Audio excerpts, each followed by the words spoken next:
Sí, porque no sea... Bueno, ocurre una cosa que hay que decir, que en la generación de nuestros padres la guerra les marcó tanto que querían olvidar, porque solo les originaba malos recuerdos.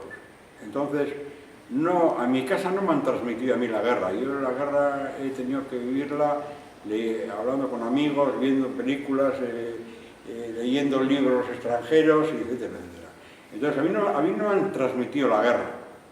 Entonces, yo no sé si ahora nosotros estamos transmitiendo la guerra a las generaciones de chavales jóvenes. Yo no sé si eso, no sé seguro. Ahora me ha regalado también un cómic que eso puede ser una cosa positiva, por ejemplo. Sí, pero es un cómic.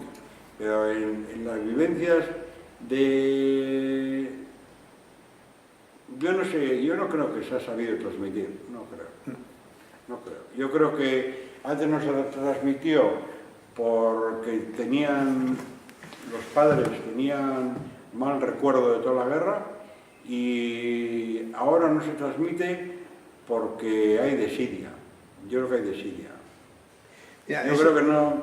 Yo creo que, por ejemplo, no a mí me suele parecer muchas veces, lo de Franco parece que se fue en un abrir y cerrar los ojos, pero Franco, que duró 40 años, fue catastrófico.